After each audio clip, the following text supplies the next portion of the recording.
Hello ಹೇಳಿ sir, ನಮ್ಮ Kartika Nutty sir ನಮ್ಮದು. ಕಾರ್ತಿಕ್ ನಟ್ಟಿನಾ? ಹಾಂ, ಕಾರ್ತಿಕ ನಟ್ಟಿ. ಯಾವ ಜಿಲ್ಲೆ ಸರ್? ಚಿತ್ರದುರ್ಗ ಜಿಲ್ಲೆ ಸರ್, ಚಳ್ಳಕೆರೆ ತಾಲೂಕು, ಓಕೆ ನೇರ್ಲಗುಂಟೆ ಪೋಸ್ಟು. ಓಕೆ ನಮ್ಮದು ನಾಯಕನಟ್ಟಿ ಸೆಕ್ಷನ್ ಬರ್ತದೆ. ಓಕೆ ಈ ಕೆ ಬಿ ವಿಚಾರದಾಗೆ ನಾನು 2007ರಲ್ಲಿ ನಮ್ಮ ಅಪ್ಪಾಜಿಯವರು ಅಕ್ರಮ್ ಸಕ್ರಮಲ್ಲಿ 50 ರೂಪಾಯಿ ಕಟ್ಟಿದ್ರು ಸರ್. ದುಡ್ಡು ಕಟ್ಟಿದ್ರು. ಓಕೆ, ನಿಮ್ಮ ಹೆಸರೇನು? ನಮ್ಮ ಹೆಸರು ಪಾಪಯ್ಯ ಅಂತ ಸರ್, ಜಿ ಪಿ ಪಾಪಯ್ಯ ಅಂತ. ಜಿ ಪಿ ಪಾಪಯ್ಯ ಅವರು. ಹೇಳಿ ಸರ್. ಮಲ್ಲಿ ಅಂತ ಕರೀತಾರೆ ಸರ್. ಓಕೆ ಓಕೆ ಮಲ್ಲಿ ಅಂತ ಕರೀತಾರೆ. ನಾನು ಫಸ್ಟ್ಗೆ 50 ರೂಪಾಯಿಗೆ ನಾನು ಫೈಲ್ ಹುಡುಕಿಸಿ ನಾನು ದುಡ್ಡು ತುಂಬಿದೆ ಸರ್. 2020ರಲ್ಲಿ ದುಡ್ಡು ತುಂಬಿದೆ. ಸರಿ. 20,000 ಚಿಲ್ಲರ, 21,000 ಚಿಲ್ಲರ ತುಂಬಿದೆ. ಪೂರ್ತಿ ಹಣ ತುಂಬಿದೆ. ಅಕ್ರಮ ಸಕ್ರಮ ಅಡಿಲಿ ದುಡ್ಡು ಕಟ್ಟಿದ್ರಿ ಅವತ್ತು? ಅಕ್ರಮ ಸಕ್ರಮಲ್ಲಿ ದುಡ್ಡು ಕಟ್ಟಿದ್ದೆ ಸರ್. ಸರಿ. ಆ ದುಡ್ಡು ಕಟ್ಟಿ 1 ವರ್ಷ ಆದ್ರೂ ಟಿ ಸಿ ಇಲ್ಲ ಸರ್. ಅದು ಸೀನಿಯರ್ ಬೀಳ್ತತ್ತ ಅಂತ ಹೇಳಿದ್ರು ನಮಗೆ. ಸೀನಿಯರ್ ಬರ್ತತ್ತ ನಮಗೆ 2007ರಿಂದ ನಮಗೆ ಸೀನಿಯರ್ ಬರ್ತತ್ತ, ಜಲ್ದಿ ಸಿಗ್ತದೆ ನಿಮ್ಮ ಟಿ ಸಿ. 2007ರಿಂದ? 2007ರಾಗೆ ಕಟ್ಟಿರೋದು. ಅದು 6 ನಂಬರ್ ಅವತ್ತಿಗೆ ರಿಜಿಸ್ಟ್ರೇಷನ್ ಕಟ್ಟಿ ನೀವು 6 ನಂಬರ್ ತಗೊಂಡಿದ್ರಿ? 6 ನಂಬರ್ ತಗೊಂಡಿದ್ದೀವಿ ಸರ್. ಸರಿ, ಆಯ್ತು. ಮತ್ತೆ 21ರಲ್ಲಿ ನೀವು ಮತ್ತೆ 20,000 ಚಿಲ್ಲರೆ ಅವತ್ತಿನ ರೇಟ್ಗೆ ನೀವು 2020ರಲ್ಲಿ ಕಟ್ಟಿದ್ದೇವೆ ಸರ್. ಕಟ್ಟಿದ್ರಿ. 2020ರಲ್ಲಿ 21,000 ಚಿಲ್ಲರೆ ದುಡ್ಡು ಕಟ್ಟಿದ್ರಿ. ಆಯ್ತು. ಅದಾದ್ಮೇಲೆ ತುಂಬಿದ್ವಿ ಸರ್. ತುಂಬ ಆದ್ಮೇಲೆ 1 ವರ್ಷ ಸುಮ್ಮನೆ ಇದ್ವಿ. ಇನ್ನ ಬಂದಿಲ್ಲ ಅಂತ ಹೇಳ್ತಿದ್ವಿ ಸರ್. ಮತ್ತೆ ಎಲ್ಲ ಸೀನಿಯರ್ ಬರ್ತತ್ತ ಅಂತ ನಾನು ಕೇಳಿದೆ, ಹುಡುಕಿದೆ, ತಳಕಿಗೆ ಹೋದೆ. AW ಮೇಡಮ್ಗೆ ಈ ಸೀನಿಯರ್ ಎಲ್ಲಿದೆ ಅನ್ಕತ್ತ ಅಂತ ಒಂದು ಅರ್ಜಿ ಕೊಟ್ಟೆ ಸರ್. ಅವ್ರಿಗೊಂದು ಅರ್ಜಿ ಕೊಟ್ಟೆ. ಮೇಡಮ್ ಹೆಸರು? ಮಮತಾ ಮೇಡಮ್ ಅವರು ಫಸ್ಟ್ ಮಮತಾ. ತಿಮ್ರಾಜ್ ಅವರು ಸರ್ ಇದ್ರು. ಇದ್ರು. ಓಕೆ. ಅವ್ರು ಇದ್ರು. ಅವ್ರಿಗೆ ಅರ್ಜಿ ಕೊಟ್ಟೆ. ಅವ್ರಿಗೆ ಕೊಟ್ಟು ಎರಡು ಅರ್ಜಿ ಕೊಟ್ಟೆ ಅವ್ರಿಗೆ. ಮತ್ತೆ ಅವ್ರು ಹೋದ್ಮೇಲೆ ಇವ್ರು ಬಂದರು. ಇವ್ರು ಬಂದಾಗ 2 ಕೊಟ್ಟೆ. ಸರಿ. ಎಸ್ಒಗೆ ಹೋಗ್ರಿ, ಎಸ್ಒ ಹತ್ರ ಹೋಗಿ ಬರ್ಸ್ಕೊಂಡು ಎಸ್ಒ ಹತ್ರ ಕಾಣ್ರಿ, ಅಲ್ಲಿ ಹೋಗಿ ಕೆಲಸ ಆಗೈತಿ ಇಲ್ಲ ಅಂತ ಬರ್ಕೊಡ್ತಾರ ಅಂತ ಹೇಳ್ಬಿಟ್ಟು ಅಲ್ಲಿನೂ ಬರ್ಕೊಟ್ರು, ಕೆಲಸ ಆಗಿಲ್ಲ ಅಂತ ಬಂದು. ಯಾರು ಎಸ್ಒ? ಯಾರು? ಬೋರಣ್ಣವರು. ಬೋರಣ್ಣ ಎಸ್ಒ. ಓಕೆ. ಬೋರಣ್ಣವ್ರು ಬಂದು ಹೊಲ್ದಾಗೆ ಕೆಲಸ ಆಗಿಲ್ಲ ಅಂತ ಬರ್ಕೊಟ್ರು. ಏನ್ ಕೆಲಸ ಆಗ್ಬೇಕಂತೆ? ಅದೇ ಅಕ್ರಮ್ ಸಕ್ರಮ್ ದುಡ್ಡು ಕೊಟ್ಟಿದ್ದಲ್ಲ, ಆಗಿಲ್ಲ ಅಂತ ಅವರು ಫಸ್ಟ್ ಆಗೈತಂತ ಅವ್ರು ಬರ್ಕೊಟ್ರು ಸರ್. AW ಮೇಡಮ್, ತಿಮ್ರಾಜ್ ಅವರು. ಆಗಿಲ್ಲ ಅಂದ್ರೆ ಗೌರ್ಮೆಂಟ್ ಕಡೆಯಿಂದ ನಿಮ್ಗೆ ಅಪ್ರೂವಲ್ ಆಗಿಲ್ಲ ಅಂತನಾ ಸರ್? ಕೆಲಸ ಆಗ್ಬಿಟ್ಟೆ ಸರ್. ಕೆಲಸ ಆಗ್ಬಿಟ್ಟು ಬಿಲ್ ತಗೊಂಡಿದ್ದಾರೆ. ಅಲ್ಲಿ ಬಿಲ್ ಆಗೈತೆ, ನಮಗ್ ಕೆಲಸ ಆಗಿಲ್ಲ ಸರ್. ಇಲ್ಲಿ ಹೊಲದಲ್ಲಿ ನಿಮ್ಗೆ ಕಂಬ ತಂತಿ ಎಳ್ದಿಲ್ಲ, ಟ್ರಾನ್ಸ್ಫಾರ್ಮರ್ ಹಾಕಿಲ್ಲ ಸರ್. ಅದು ಬಿಲ್ ತಗೊಂಡಿದಾರೆ ಅಂತ ನಿಮ್ಗೆ ಹೆಂಗ್ ಗೊತ್ತು? ಅವರೇ ಬರ್ಕೊಟ್ಟಿದ್ದಾರೆ ಸರ್. ಏನು ಬಿಲ್ ಆಗಿದೆ ಅಂತ? ಬಿಲ್ ಆಗಿದೆ ಅಂತ AW ಬರ್ಕೊಟ್ಟಿದ್ದಾರೆ. ಸರಿ. ಬಿಲ್ ಆಗಿದೆ ಬಟ್ ಕೆಲಸ ಆಗಿಲ್ಲ ಅಂತ ಬರ್ಕೊಟ್ಟಿದಾರಾ?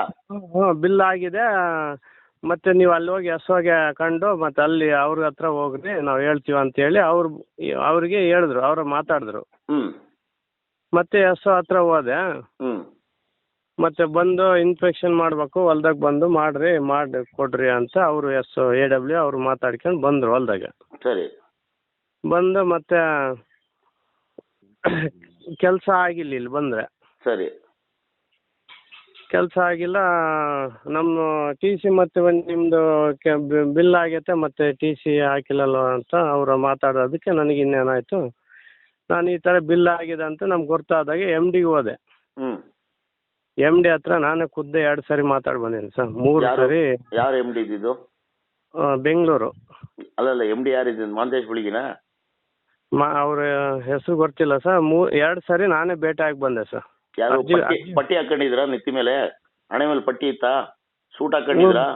ಹ್ಞೂ ಸರ್. ಅವ್ರ ಹೆಸರು ಮಹಾಂತೇಶ್ ಬಿಳಿಗಿ ಅಂತ, IAS ಆಫೀಸರ್ ಅವರು. ಬೆಸ್ಕಾಂ MD ಆಗಿದ್ರು, ಇವಾಗ BDA MD ಆಗಿದ್ದಾರೆ. ಅವ್ರಿಗೆ ಅರ್ಜಿ ಕೊಟ್ಟು ಮತ್ತೆ ಎಲ್ಲ ಬರೆದು ಅರ್ಜಿ ಕೊಟ್ಟು ಅಪಾಯಿಂಟ್ಮೆಂಟ್ ತಗೊಂಡು ಹೋಗಿ ಮಾತಾಡಿ ಬಂದೆ ಸರ್. 2 ಸರಿ ಭೇಟಿಯಾಗಿ ಬಂದೆ. ಏನಂದ್ರು? ಅದಕ್ಕೂ ಅವರು ಹೇಳ್ತೀವಿ, ಇರೋರು ಅವ್ರಿಗೆ ಹೇಳ್ತೀವಿ, ಈ EE ಅವ್ರಿಗೆ ಅಂತ ಹೇಳಿದ್ರು. ನಿಮ್ಮ ಮುಂದೆ ಏನು ಮಾತಾಡಲಿಲ್ಲ? ನಮ್ಮ ಮುಂದೆ ಏನು ಮಾತಾಡಲಿಲ್ಲ. ಮತ್ತೆ ಇನ್ನೊಂದು ಬೇರೆ ಕಡೆ ಕಳಿಸ್ರು, ಅಲ್ಲಿ ಬೇರೆ ಬಿಲ್ಡಿಂಗ್, ಆ ಕಡೆ ಬಿಲ್ಡಿಂಗ್ ಕಳಿಸಿ ಅಲ್ಲೇ ಮಾತಾಡ್ರಿ, ಅಲ್ಲಿ ಅವ್ರಿಗೆ ನಮಗೆ ಒಂದು ನಂಬರ್ ಕೊಟ್ಟು ಎಲ್ಲ ಹೆಸರು ಎಲ್ಲ ಬರೆದು ಅವ್ರು ಕಂಡ್ರೆ ಅಂತ ಹೇಳ್ಬಿಟ್ಟು ಅಲ್ಲಿ ಓದಿ ಮಾತಾಡಿ ಬಂದೆ. ಯಾರ ಹತ್ರ ಮಾತಾಡಿದ್ರಿ? ಅವ್ರ ಹೆಸರು ಗೊತ್ತಿಲ್ಲ ಸರ್. ಆ ಕಡೆ ಒಂದು ಹೆಸರು ಎಲ್ಲ ಇದೆ ಅವ್ರದ್ದು, ಎಲ್ಲ ಫೋನ್ ನಂಬರ್ ಎಲ್ಲ ಇದೆ. ಅವ್ರಿಗೆ ಕೊಟ್ಟು ಅವ್ರು ಮಾತಾಡಿದ್ರು, ಇರೋರು ಅವ್ರಿಗೆ ಕಂಡ್ರಿ ಇವಾಗ ಹೋಗಿ ಅಂತ ಹೇಳ್ಬಿಟ್ಟು ಇಲ್ಲಿಗೆ ಬಂದು ಕಂಡೆ ಅವ್ರಿಗೆ. ಇವ್ರು ಕಂಡ್ರೆ ಇವರು ಬಂದರು, ಇವರು ಅಲ್ಲ ಒಂದು 2-3 ಸಾರಿ ಇರೋರು ಅವ್ರಿಗೆ ಹೇಳಿದ್ರಿ, ಅವ್ರೂ ಇದಾಗಲಿಲ್ಲ. ಮತ್ತೆ ಮೊನ್ನೆ ರೈತ ಸಂಘದಾಗೆ ತೊಳಕಲ್ಲಿ ಕಲ್ತ್ಕೊಂಡ್ರು ಸರ್. ಅಲ್ಲಿನೂ ಎಲ್ಲಾರ ಎದುರಿಗೇನ ನಾವೆಲ್ಲ ಅವು ಕೊಟ್ಟಿರೋ ಅರ್ಜಿಗಳು ಎಲ್ಲ ಕೊಟ್ಟು ಹೇಳಿದ್ವಿ. ಮಮತಾ ಮೇಡಮ್ ಅವರಿದ್ರು, ಎಲ್ಲಾರಿದ್ರು, ದಾವಣಗೆರೆ ಅವರು ಬಂದಿದ್ರು. 10 ದಿವಸ ಒಳಗೆ ಇವ್ರದ್ದೆಲ್ಲ ಕಂಪ್ಲೀಟ್ ಮಾಡ್ಬೇಕಂತ ದಾವಣಗೆರೆ ಅವರು ಹೇಳೋದ್ರು. ಸರಿ, ಚೀಫ್ ಹೇಳಿದ್ರು. 10 ದಿವಸ ಒಳಗೆ ನಮ್ಗೆ 10 ದಿವಸ ಟೈಮ್ ಕೊಡ್ರಿ ಅಂತ ಕೇಳ್ಕೊಂಡು ಹೋದ್ರು. ಆ ರೈತ ಸಂಘದವರೆಲ್ಲ ಹೇಳಿದ್ರು. ಹಂಗೆ ನಮ್ಮ 5 ಜನ ಹೋಗಿದ್ವಿ ನಾವು. 5 ಈ ತರ ಆಗಿದಾವ. 5 ಪ್ರಾಬ್ಲಮ್ ಆಗಿದೆ ಈ ತರ. 5 ಇದೇ ತರ ಆಗಿದಾವ. 5 ಜನ ಹೋದ್ರು ಅವ್ರು ಏನು ರೆಸ್ಪಾನ್ಸ್ ಮಾಡಲಿಲ್ಲ. ಇಷ್ಟೆಲ್ಲ ಆಗಿದ್ರು ಮಾಡಲಿಲ್ಲ ಸರ್. ನೀವು ಮಮತಾ ಮೇಡಮ್ ಅವ್ರಿಗೆ ದುಡ್ಡು ಕೊಡ್ಬೇಕಾಗಿತ್ತು. ಮಮತಾ ಮೇಡಮ್ ಅವರಿಗೆ ದುಡ್ಡು ಅವ್ರು ಅದೇ ದುಡ್ಡು ನಮ್ಮ ಹತ್ರ ಇಲ್ಲ ಸರ್. ದುಡ್ಡು ಕೊಟ್ರೆ ಕೆಲಸಗಳು ಆಗ್ತಾವ. ದುಡ್ಡು ಕೊಟ್ರೆ ಕೆಲಸ ಆಗುತ್ತಾ? ಕೆಲಸ ಆಗ್ತಾವ. ಯಾಕಂದ್ರೆ ನಾನೇ ಅಲ್ಲಿ ಹೋಗಿದ್ದೆ. ಒಂದು ನಿಮ್ಮ ತಳುಕು ವಿಭಾಗಕ್ಕೆ ಹೋದಾಗ, ಉಪವಿಭಾಗದ ವ್ಯಾಪ್ತಿಗೆ ಹೋದಾಗ, ಆ ಊರಲ್ಲಿ ಒಂದು ಕೇಸ್ ಹಿಂಗೆ ಮಾತಾಡಿದಾಗ ಅವ್ರು ಮಾಡ್ಕೊಟ್ರು. ದುಡ್ಡು ತಗೊಂಡಿದ್ರು ಅದಕ್ಕೆ. ದುಡ್ಡು ತಗೊಂಡಿದ್ರು, ಮಾಡ್ಕೊಟ್ರು ಇಮಿಡಿಯೇಟ್ ಆಗಿ. ನೀವು ದುಡ್ಡು ಕೊಟ್ಟಿಲ್ಲ, ಅದಕ್ಕೆ ಮಾಡ್ಕೊಟ್ಟಿಲ್ಲ. ಅದೇ ಸರ್, ನಮ್ಮ ಹತ್ರ ಕೊಡ್ಬೇಕಲ್ಲ. ಪುಕ್ಸಟೆ ಕೆಲಸ ಕೇಳಿದ್ರೆ ಹೆಂಗೆ ಸ್ವಾಮಿ ರೈತರಾಗಿ ನೀವು? ಇಲ್ಲ ಸರ್, ಇರೋ ದುಡ್ಡನ್ನೇ ನಾವು ಕಟ್ಟಿ ಬಡ್ಡಿ ತಂದು ಕಟ್ಟಿದ್ದೀವಿ ಸರ್. ಬಡ್ಡಿ ಕಟ್ತಿರೋ ವಿಷ ಕುಡಿತಿರೋ ಅವೆಲ್ಲ ನಮಗ್ ಗೊತ್ತಿಲ್ಲ. ನೀವು ದುಡ್ಡು ಕೊಡಿ, ನಿಮ್ ಕೆಲಸ ಮಾಡಿಸ್ಕೊಳ್ಳಿ. ಪುಕ್ಸಟೆ ದುಡ್ಡು ಕೇಳಿದ್ರೆ, ಪುಕ್ಸಟೆ ಕೆಲಸ ಕೇಳಿದ್ರೆ ಹೆಂಗೆ ನೀವು? ಪಾಪ ಅವ್ರು ಖರ್ಚು ಮಾಡ್ಕೊಂಡು ಬಂದಿರ್ತಾರಲ್ಲ ಅಲ್ಲಿಗೆ. ಅದೇ ಯಾವ್ದು ದುಡ್ಡು ಕೊಟ್ರೆ ಕೆಲಸ ಆಗ್ತಿಲ್ಲ, ಇಲ್ಲಾಂದ್ರೆ ಆಗಲ್ಲ ಸರ್. ಅಲ್ಲ, ಇವಾಗ ನಿಮ್ಗೂ ಗೊತ್ತು ತಾನೆ ಸತ್ಯ. ನೀವು ಬರೀ ರೈತರು ಅಂತ ಒಂದ್ ಪಟ್ಟಿ ಕಟ್ಕೊಂಡು ನಮಗೆ ದುಡ್ಡು ಕೊಡ್ಲಿದ್ದಂಗೆ ಕೆಲಸ ಮಾಡ್ಕೊಡಿ ಅಂದ್ರೆ ಪಾಪ ಹೆಂಗ್ ಮಾಡ್ಕೊಡ್ತಾರ ಅವರು? ಅವರು ಬಡತನದಲ್ಲಿ ಇರ್ತಾರಲ್ಲ, ಅವ್ರು ಸಂಬಳಗಳು ಕೊಡಲ್ಲ ಸರ್ಕಾರಗಳು. 2 ಲಕ್ಷ ರೂಪಾಯಿ ಸಂಬಳ ಕೊಡಲ್ಲ ಅವ್ರಿಗೆ. ಕಷ್ಟ ಇರುತ್ತೆ ಅವ್ರಿಗೂ ಜೀವನ. ನಮ್ ಕಷ್ಟ, ನಮ್ ರೈತರದು ಕಷ್ಟ ಹೆಂಗಂದ್ರೆ ನಮ್ ಬ್ಲಡ್ ಕೂಡ ಬಿಡಲ್ಲ ಸರ್. ನಮ್ ಬ್ಲಡ್ ಇವಾಗ ನೀವು ನಮ್ಗೆ ಬೇಡ ಏನ್ ಸರ್, ನಮ್ಗೆ ಬೇಡ ನಿಮ್ ಕಷ್ಟ ಏನಾದ್ರು ಇದ್ಕೊಳ್ಳಿ, ನೀವು ನಮಗ್ ದುಡ್ಡು ಕೊಡಿ. ನಾವು ಬೆಸ್ಕಾಂ ಅಧಿಕಾರಿಗಳು ರೈತರ ಪರ ಇದೀವಿ ಅಂತ ಹೊರಗಡೆ ಬೋರ್ಡ್ ಹಾಕೊಂಡು ಓಡಾಡ್ತೀವಿ ಅಷ್ಟೇ. ನೀವು ದುಡ್ಡು ಕೊಟ್ರೆ ನೋಡಿ, ಇವಾಗ ನಿಮ್ಗೆ ಬೇಕಾದ್ರೆ ಎಕ್ಸಾಂಪಲ್ ಸಮೇತ ಕೊಡ್ತೀನಿ. ಒಬ್ಬ ರೈತರ ಹತ್ರ ಮಮತಾ ಮೇಡಮ್ 98,000 ರೂಪಾಯಿ ದುಡ್ಡು ಇಸ್ಕೊಂಡು ಕೆಲಸ ಮಾಡ್ಕೊಡ್ದೆ ಅವ್ರಿಗೆ, ಅಲ್ಸಿ ನೋಯಿಸಿ ಅವ್ರನ್ನ. ಕೊನೆಗೆ ನನಗೆ ಕಂಪ್ಲೇಂಟ್ ಬಂದ ಮೇಲೆ ನಾನು ಆ ಊರಿಗೆ ನೇರವಾಗಿ ಹೋಗಿ ಇಂಟರ್ವ್ಯೂ ಮಾಡಿ ಮಮತಾ ಮೇಡಮ್ ಮಾತಾಡಿದ್ಮೇಲೆ 2 ದಿನದಲ್ಲಿ ಕೆಲಸ ಮಾಡ್ಕೊಟ್ರು ಅವ್ರಿಗೆ. ಅದೇ ಅದೇ ಸರ್. ಮತ್ತೆ ಮಾಡ್ಕೊಟ್ಟಿಲ್ಲ ಅಂದ್ರೆ ಅರ್ಥ ಏನು? ನೀವು ದುಡ್ಡು ಕೊಟ್ಟಿಲ್ಲ, ಅದಕ್ಕೆ ಮಾಡ್ಕೊಟ್ಟಿಲ್ಲ. ಕೇಳಿ ಮಮತಾ ಮೇಡಮ್ ನ, ಎಷ್ಟು ಕೊಡ್ಬೇಕು ಮೇಡಮ್ ದುಡ್ಡು? ಸಾಲನೋ ಸೂಲನೋ ಬಡ್ಡಿಗೋ ಇಲ್ಲ ಒಡವೆನೋ ಮಾರಿ ಜಮೀನೋ ಮಾರಿ ದುಡ್ಡು ತಗೊಂಡ್ ಕೊಡ್ತೀವಿ ಮೇಡಮ್, ಎಷ್ಟು ಕೊಡ್ಬೇಕು ಹೇಳಿ ಮೇಡಮ್ ಮಾಡ್ಕೊಡೋದಕ್ಕೆ ಅಂತ ಕೇಳಿ. ಅದೊಂದು ಬಾಕಿ ಇದೆ ಸರ್. ಅಲ್ವಾ ಮಲ್ಲಿ ಅವ್ರೆ? ಇವಾಗ ನಿಮ್ಗೆ ಅರ್ಥ ಆಯ್ತು ಅಂತ ಕಾಣಿಸುತ್ತೆ ನಾನು ಏನ್ ಹೇಳ್ತಾ ಇದ್ದೀನಿ ಅಂತ. ಅದು ಅರ್ಥ ಆಯ್ತು ಸರ್, ಅದೊಂದು ಬಾಕಿ ಇದೆ ನಮ್ಗೆ ಕೇಳೋದು. ಅದೇ ಅದನ್ನೊಂದು ಕೇಳ್ಬಿಡಿ ಪಾಪ. ಯಾಕಂದ್ರೆ ಇವ್ರ ಕೈಯಿಂದ ತಂದು ಕೊಡ್ಬೇಕಲ್ಲ. 2007ರಲ್ಲಿ ಅಪ್ಲೈ ಮಾಡಿ 6 ನಂಬರ್ ತಗೊಂಡ್ರಂತ ಒಂದು ಇನ್ಸ್ಟಾಲೇಷನ್ಗೆ 2025 ಅಂದ್ರೆ ಇನ್ 2 ವರ್ಷ ಕಳೀತು ಅಂದ್ರೆ 20 ವರ್ಷ ಆಗುತ್ತೆ ಪೂರ್ತಿ. ಅಲ್ಲ ಸರ್, ಅದು ನಾನು ದುಡ್ಡು ಕಟ್ಟಿರೋ 1 ತಿಂಗಳೇ ಸರ್. 1 ತಿಂಗಳಿಗೆ ಅಬ್ಬನಹಳ್ಳಿಗೆ ಹಾಕಿದ್ದಾರೆ. ಅಬ್ಬನಹಳ್ಳಿ ಸೆಕ್ಷನ್ಗೆ ಹಾಕಿದ್ದಾರೆ ನನ್ನ TC ನ. ನಿಮ್ TC ನ ತಗೊಂಡೋಗಿ ಅಲ್ಲಿ ಹಾಕಿದಾರಾ? ಹಾಕಿದ್ದಾರೆ. ನಿಮಗೆ ಹೆಂಗ್ ಗೊತ್ತು ಅಲ್ಲಿ ಹಾಕಿದಾರೆ ಅಂತ? ಎಲ್ಲ ಪತ್ತೆ ಮಾಡ್ಕೊಂಡಿದ್ದೀನಿ ಸರ್. ಎಲ್ಲ ಅರ್ಜಿ ಕೊಟ್ಟಿದ್ದಾಯ್ತು, ಅಲ್ಲಿ ಹುಡುಕಿದ್ದಾಯ್ತು, ನಾನೇ ಮಾಡ್ಕೊಂಡಿದ್ದೀನಿ. ಅವ್ರೇನು ಹೇಳಲಿಲ್ಲ ನನಗೆ. ಅದನ್ನೇ ಸರ್ ಹೇಳೋದು. ಇವಾಗ ಅಬ್ಬನಹಳ್ಳಿ ಅವರು ಅರ್ಪಿಸಿರ್ತಾರೆ, ಅರ್ಪಣೆ ಮಾಡಿರ್ತಾರೆ ಅವ್ರು ನನ್ಗೆ ಹಾಕೊಡಿ ಅಂತ.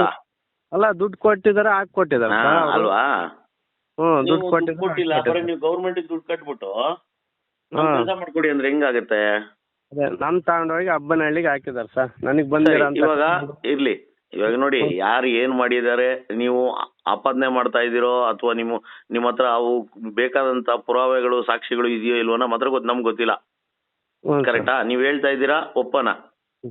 ಆದ್ರೆ ಇವಾಗ ನೀವು ಏನ್ ಬೆಳೆ ಬೆಳೀತಾ ಇದೀರಲ್ಲಿ?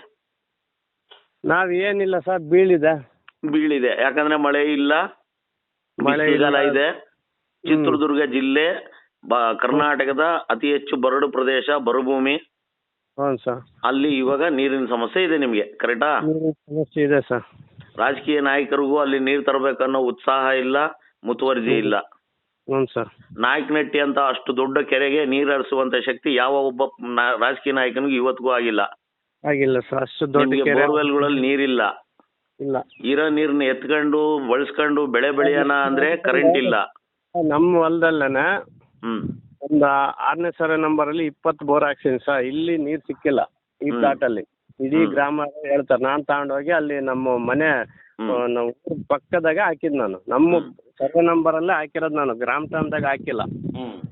ಇದೇ ಬೋರನ್ನ ಅವರು AW ಗ್ರಾಮ ಠಾಣ ಅಂತ ತಡೆದಿದ್ದಾರೆ ಸರ್. 4 ಕಂಬ ಉಣಿಸಿದ್ದಾರೆ, ಎಲ್ಟಿ ಮಾಡಿಲ್ಲ. ಕಂಬ ಉಣಿಸಿದ್ದಾರೆ, ಎಲ್ಟಿ ಮಾಡಿಲ್ಲ. ಯಾವ್ದೋ TC ತಂದು ನನಗೆ ಇಟ್ಟಿದ್ದಾರೆ. ನನ್ನ TC ನನಗೆ ಬೇಕಂತ ಕೇಳಿದ್ನ. ಇಷ್ಟೆಲ್ಲ ಕೇಳಿ 1 ವರ್ಷ 1.5 ವರ್ಷದಿಂದ 2 ವರ್ಷದಿಂದ ಕೇಳ್ತಾ ಇದ್ನಿ. ಅವ್ರು ಹಾಕೊಡ್ದಂಗೆ ಲಾಸ್ಟ್ಗೆ ಸ್ಟ್ರೈಕು ಮಾಡಕ್ ಹೋಗಿ ಸ್ಟ್ರೈಕ್ ಅಲ್ಲ ಹೇಳಿದ್ರು, ಅವ್ರಿಗೆಲ್ಲ ಗಮನಕ್ಕೆ ತಂದ್ರು. ಮತ್ತೆ ಪೇಪರ್ ಹರ್ಗೋದು, ವಿಜಯ ಕರ್ನಾಟಕ ಪೇಪರ್ಗೆ ಹಾಕ್ತದೆ ಸರ್. ಪೇಪರಲ್ಲಿ ಒಂದು ಸರಿ ಹಾಕಿದ್ರು ಮತ್ತೆ 4-5 ದಿವಸ 8 ದಿವಸ ಬಿಟ್ಟು ಬಂದು ಸುಮ್ಮನೆ ಎನ್ಕ್ವೈರಿ ಮಾಡ್ಕೊಂಡು ಏನು ನೋಡ್ಕೊಂಡು ಹೋದ್ರು. ತಿರುಗಿ ದಿವಸ ನಾನು ಅವ್ರು ಬಂದು ತಿರುಗಿ ದಿವಸನ ಮತ್ತೆ ಹಾಕ್ಸಿದ್ನಿ. ನನಗೆ ಯಾವುದು ಏನು ಪೇಪರ್ಗೆ ಬಂದ್ರು ಅವ್ರು ಏನು ನನಗೇನು ಏನು ಅಂತ ನನಗೇನು ಕೇಳಿಲ್ಲ ಸರ್. ಇವಾಗ ಸಾಹೇಬ್ರೆ, ಇವಾಗ ಒಟ್ಟಲ್ಲಿ ನಿಮಗೆ ಬೆಳೆ ಒಣಗ್ತಾ ಇದೆ, ಬೆಳೆ ಇಡೋದಕ್ಕೆ ನೀರಿಲ್ಲ, ಕರೆಂಟ್ ಇಲ್ಲ. ಕರೆಕ್ಟಾ? ಹ್ಞೂ ಸರ್. ಆಮೇಲೆ MDಗೆ ಕಂಪ್ಲೇಂಟ್ ಕೊಟ್ಟಿದ್ದೀರಾ, ಪೇಪರ್ಗೆ ಹಾಕ್ಸಿದ್ದೀರಾ. ಕರೆಕ್ಟಾ? ಹ್ಞೂ ಸರ್, ಹಾಕ್ಸಿದ್ದೀನಿ ಸರ್. ಅದು ಎಲ್ಲ ಅಕ್ಲಾಜ್ಮೆಂಟ್ ಕೂಡ ಇಟ್ಕೊಂಡಿದ್ದೀನಿ ಸರ್. ಅವರೆಲ್ಲ ಕೊಟ್ಟಿರೋ ಡೇಟ್ಗಳು, SO ಅವರು ಕೊಟ್ಟಿರೋವು, AW ಕೊಟ್ಟಿರೋ ಎಲ್ಲ ಅರ್ಜಿಗಳೆಲ್ಲ ಇಟ್ಕೊಂಡಿದ್ನಿ. ಸರಿ, ಇವಾಗ ಇಷ್ಟು ದೊಡ್ಡ ಮಟ್ಟದಲ್ಲಿ ವಿಜಯ ಕರ್ನಾಟಕ ಅನ್ನೋ ಒಂದು ಪತ್ರಿಕೆಗೆ ನೀವು ಕಂಪ್ಲೇಂಟ್ ಕೊಟ್ಟು ನ್ಯೂಸ್ ಮಾಡಿಸಿದ್ರು, ಏನು ಮಾಡಿಲ್ಲ. ಮತ್ ನಿಮ್ಮ ವಾಣಿಗೆ ಯಾವ ನಂಬಿಕೆ ಇಟ್ಕೊಂಡು ಫೋನ್ ಮಾಡಿದಿರಿ ನೀವು? ಸರ್ ನಮಗೆ ನಿಮ್ಮ ಮಾಹಿತಿಯಲ್ಲಿ ನಿಮ್ದೊಂದು ಲೈವ್ ನೋಡಿದೆ ಸರ್. ನಮಗೆ ನೀವು ಮಾತಾಡಿರೋ ಇದಕ್ಕೆ ನಮಗೆ ಒಂದು ಸ್ವಲ್ಪ ನಂಬಿಕೆ ಬಂತು. ನಾವೇ ಖುದ್ದು ನಿಮ್ಮ ಲೈವ್ ನೋಡಿ ಮತ್ತೆ ನಂಬರು ಅದು ತಗೊಂಡು ಇವಾಗ ಕಾಲ್ ಮಾಡಿದೆ ಸರ್. ಎಸ್ ಸರ್, ಆಗ್ಲಿ. ನಿಮ್ಮ ನಂಬಿಕೆ ಉಳಿಸ್ಕೊಳ್ಳುವಂತ ಒಂದು ಸಣ್ಣ ಪ್ರಯತ್ನ ಮಾಡ್ತೀವಿ. ತುಂಬಾ ಧನ್ಯವಾದಗಳು ಸರ್. ನೀವು ನಮ್ಮನ್ನು ನಂಬಿ ಫೋನ್ ಮಾಡಿದ್ದೀರಾ. ನಮ್ಮ ರಾಜ್ಯದ ರೈತರು ನೀವು.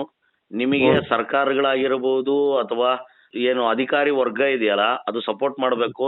ಅದು ನಿಮ್ಗೆ ಆಗ್ಲಿ ಇದ್ದಾಗ, ಅದು ಅನ್ಯಾಯ ಆದಾಗ ನೀವು ನಮಗೆ ಕರೆ ಮಾಡಿದ್ದೀರಾ. ಖಂಡಿತವಾಗಿ ನಾನು ಮಮತಾ ಮೇಡಮ್ ಅವ್ರ ಹತ್ರ ಮಾತಾಡಿ ನಿಮ್ಮ ವಿಚಾರನ ಪ್ರಸ್ತಾಪ ಮಾಡಿ ಏನಾಗಿದೆ ಅಂತ ತಿಳ್ಕೊಂಡು ನಂತರ ದಿನಗಳಲ್ಲಿ ನಿಮ್ಗೊಂದು ಅಪ್ಡೇಟ್ ಕೊಡುವಂತ ಪ್ರಯತ್ನ ಮಾಡ್ತೀನಿ ಸರ್. ನಿಮ್ ನ್ಯಾಯ ಕೊಡಿಸುವಂತ ಕೆಲಸ ಖಂಡಿತವಾಗ್ಲೂ ನಿಮ್ಮ ವಾಣಿ ಮಾಡುತ್ತೆ ಸರ್. ಆಯ್ತು ಸರ್. ಇದನ್ನ ಟೆಲಿಕಾಸ್ಟ್ ಮಾಡ್ಬೋದಾ ಸರ್ ನಾವು? ಮಾಡ್ಬೋದು ಸರ್, ನೀವು ಮಾಡ್ಬೋದು. ಧನ್ಯವಾದಗಳು ಸರ್.